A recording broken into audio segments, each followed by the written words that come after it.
mean, this is just what I understand to be anti-war, but he's coming under harsh attack. And he recently had to defend himself in an interview with the New Yorker's David Remnick, who it was one of the nastiest, most smug interviews with RFK that I've listened to and heard. And, I'll play part of it right now. And there's so much to chew on in this interview, but this is I want to make sure I get the time signature right, but this is the section on Ukraine, in which, I think RFK gets the better of him here, but it's interesting to listen to Remnick's line of questioning. Yeah, what I know is every major establishment rag is now attacking RFK Jr. And same way.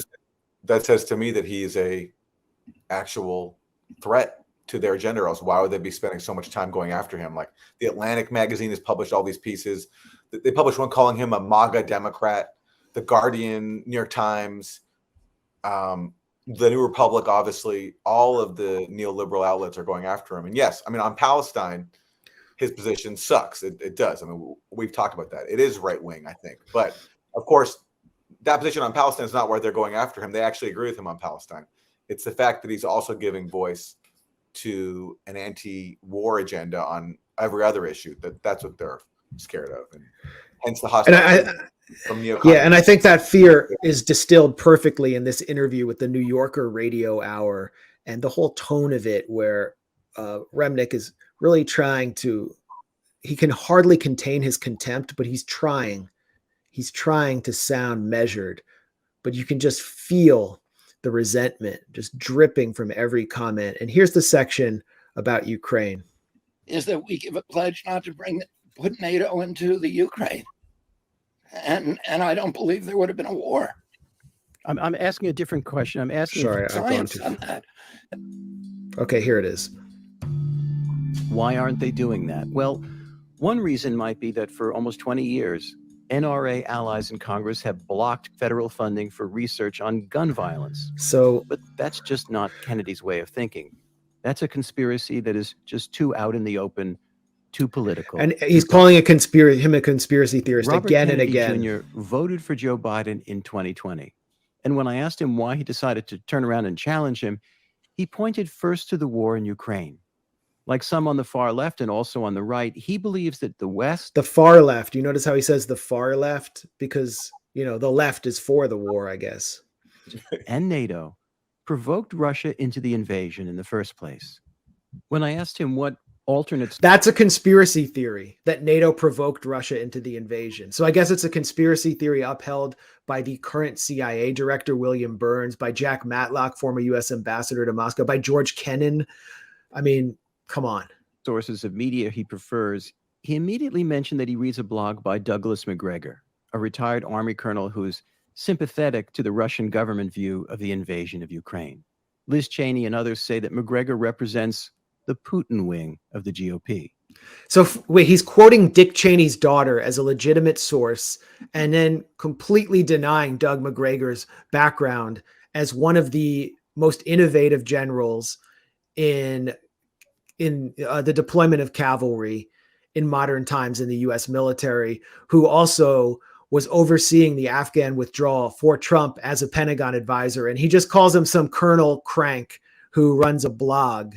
And RFK, he didn't say he reads his blog. He does live streams. He does interviews based on his military expertise with interviewers and posts it on YouTube. But anyway, so he's using Doug Macgregor to paint him as crazy and Liz Cheney to paint him as crazy from a different angle. President Biden immediately put the U.S. at the center of a NATO policy of helping to arm and protect Ukraine. If you had been president a year ago, February, would you have done the same? Or would you have let Putin act as he had hoped by arresting or killing Zelensky and installing a puppet regime? What would you have done as president if faced with an invasion of Ukraine? I wouldn't be moving. I wouldn't be threatening. I would do what Putin had asked very reasonably, is that we give a pledge not to put NATO into the Ukraine. And I don't believe there would have been a war. I'm asking a different question. I'm asking if you had been president a year ago February, it's setting aside the long prelude to this conflict, if he had invaded, what would you have done? I don't think if I was president, the invasion would have occurred, because I would have made the assurance that Putin was asking for. It was absolutely irresponsible not to make that assurance. Putin has a legitimate national security interest in keeping the NATO out of Ukraine, because he knows that we put Aegis missile systems in Romania and Poland as soon as we wrap them into the Ukraine. And he doesn't want missile systems 400 miles from Moscow any more than we would want missile systems 400 miles from Washington, D.C., and we would invade Canada or Cuba or Mexico if anybody tried to do that. He asked something that was eminently reasonable, that we would pledge not to put the NATO into the Ukraine. And, for generations, our diplomats have warned American leadership and warned the neocons who now run the White House that if we move NATO into the Ukraine, it would force the Russians to have a violent response. Force them to have a violent response. I'm not saying that Putin didn't have any options, but the Russian leadership, not just Putin, but the Russian leadership since 1992 were warning us, do not do that. If you were president now, you would withdraw aid to Ukraine. You as American president would support the end of military funding for the defense of Ukraine to Zelensky. I would end the war. I would negotiate a peace. And what would that peace look like? Well, you never know that until you negotiate. I understand, but would you allow a peace that had much of eastern Ukraine and Crimea remain in Russian hands? I don't know what I would negotiate. I know that the Russians had come to two different peace agreements, both of which were eminently reasonable. And so what I'm asking is, what would be a reasonable peace? Well, the answer to that question is strategic ambiguity. Well, first of all, he's asking him to completely decontextualize the conflict and start at 2022. Yeah, exactly. And then negotiate from there. And he explicitly asks him to remove all history and then to explain exactly what the territorial compromise will look like. And in doing so, that's supposed to make him look crazy, as though there's going to be no territorial compromise. Yeah. And also his initial question is based on a false premise. And this is the problem when in speaking to people like David Remnick, is they constantly start from a false basis, right? So Remnick said, okay, forget the past, right? What would you have done when Putin tried to invade Ukraine, overthrow Zelensky, and install a puppet regime? Where's the evidence that that was Russia's goal? If that was Russia's goal, why did they go in with such a small force and not launch any airstrikes on the Ukrainian government in Kiev? That's what you do when you try to overthrow the government. That's what the U.S. did in Iraq, for example, shock and awe. So what Russia was actually trying to do is actually achieve the outcome that RFK Jr. is now advocating, a negotiated settlement. Russia was trying to send in just enough troops to basically compel Ukraine to do what it had refused to do before the invasion, which was negotiate a reasonable settlement to the issue of the Donbass war that had been raging for 8 years, and also get the U.S. now to come in and deal with NATO expansion and NATO military infrastructure threatening Russia. So Russia's aim, in fact, was to compel the very diplomacy that David Remnick thinks is so absurd. And so he's asking a question about that's based on that's not only asking him to Kennedy to ignore the past, but also is based on a false premise, because he's totally misrepresenting what Russia's goals were. I mean, it's so funny because Remnick positions himself as a kind of Russia expert, but he was always covering Russia throughout the 90s. He wrote a book about Khrushchev, liberalizing the Soviet Union. Then when Yeltsin comes in, he celebrated Yeltsin shelling the Russian parliament to get the hardliners out, who are the communists who'd actually been elected. And he said, you can't make an omelet if you don't break a few eggs. So that's, very democratic there. celebrated Yeltsin throughout the 90s, then celebrated the Russiagate conspiracy. And that's what frustrated me about RFK and throughout this whole exchange is he never brought up Russiagate. And I've actually run out of New Yorker articles that I can show on my screen. But I don't know if you want, you can, Yeah, I can do that. I have one that Remnick co-authored, which shows it's actually not the Kremlin. It's St. Basil's Church zapping the White House from the sky and hitting it with Putin laser beams. This is a David Remnick article from like 2017 or 2018. Well, that's not even the Kremlin.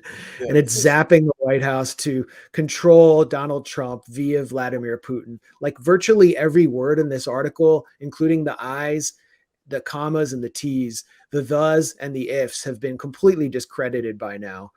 And RFK didn't counter. You pushed one of the most dangerous conspiracy theories of our time.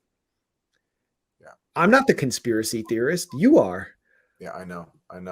That's the problem with dealing with people like David Remnick is they're given way too much credit and deference. They're treated as serious people. So they ask questions that are based on a false premise, and they're allowed to get away with it because they're not challenged enough on that. But yes, exactly. If RFK Jr., I think, was fully prepared to be interviewed by someone like that, they point out that their facts are wrong. So they ask a question on a false basis, and they themselves are what they accuse others of being, which is deranged conspiracy theorists, because there's no more embarrassing and discredited conspiracy theory than the notion that Trump was a Russian asset and being blackmailed by Putin. Yet people like David Remnick and his colleagues in the New Yorker constantly pushed that. The New Yorker ran this puff piece on Christopher Steele by Jane Mayer, who has done the past serious journalism, but completely, I think, humiliated herself with this, about how Christopher Steele was this, like this British spy who became concerned about troubling ties between Trump and Russia and wanted to warn the world of that. He's been totally misrepresented. It was a joke. And they also, as if he wasn't a mercenary who had been brought in by the Clinton campaign. She wrote extensively about his dogs and what a nice dog dad he is. But she was actually part of the original clique of journalists, including David Corn, who were distributed with copies of the Steele dossier early on during the Russiagate hoax. There was another one. I think it was by her or somebody else in the New Yorker, that Russian trolls swung the election for Trump. So not just the email hacking, which I think has been falsely blamed on Russia, but even just these Russian trolls, these people in Russia and dumb names that nobody saw that swung the election. The New Yorker also pushed, was actually the original, or one of the original places that pushed the Alpha Bank conspiracy theory. This conspiracy theory that Trump and Russia were secretly communicating via the Alpha Bank server. That was written by, I forgot his name, but another one of their staff writers. And that was also a complete joke. And they've retracted and apologized. And it was Remnick presiding over this parade of discredited, bogus, conspiratorial, blue anon quote unquote journalism. I think RFK and I don't know if he has a press team, but they should have made that interview a referendum on the elite press, the elite legacy press, and how discredited they are and why people hate them. So that was unfortunate there. David Remnick also himself in 2017, when Donald Trump was correctly, as we now know from the John Durham investigation, correctly pointing out that the FBI had been plotting against him. David Remnick wrote a piece. Again, I've run out of New Yorker articles somehow. You can display it if you want. And the headline was, "There is no deep state." I mean, it's like you have to, if you are part of something or you're a shill for it, you of course, and it's sinister, you of course want to deny its existence. So this is him painting Trump as a conspiracy theorist for acknowledging something that we all know to be true. And what Remnick's ultimately doing is he's upholding the illusion of party politics as democratic and as of the Democratic Party as an alternative. There is no deep state. The problem in Washington is not a conspiracy against the president. It's the president himself. And then, there's no real argument that there's no such thing as a deep state put forward in that piece. He just proclaims it, just as he's proclaiming, that the COVID vaccines were great and everything was fine. And there's no reason that people are attracted to RFK's message about them, because nothing bad happened there and we weren't lied to. Here's how the New Yorker promoted that interview, just the sheer dishonesty of it. They're quoting something that makes him seem crazy if you don't know the context of the quote. I don't necessarily believe all scientists because I can read science myself. Now, this, first of all, it speaks to a particular kind of sensibility of New Yorker reader who just simply loves and trusts credentials. They're credentialists. And anyone who has credentials, they believe as if they're a religious authority, which is why they all trusted Fauci.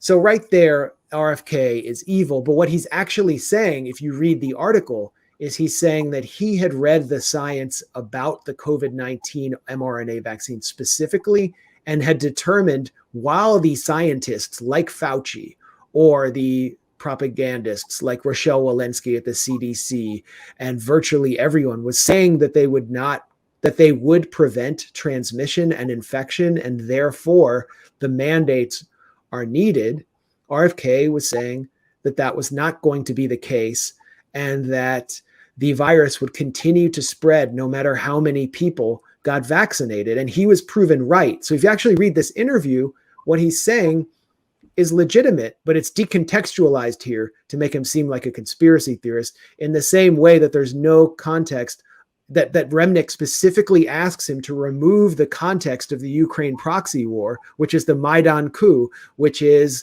the war that's been fought since 2014, in order to tell us how he's going to negotiate the end. And that, to me, just is discrediting of the interviewer and their intellectual acumen, that we have to just narrow our minds and dumb ourselves down in order to accept their perspective over RFK's. It's not going to work, by the way. It's just not going to work. And you look at this tweet, it just got ratioed to hell.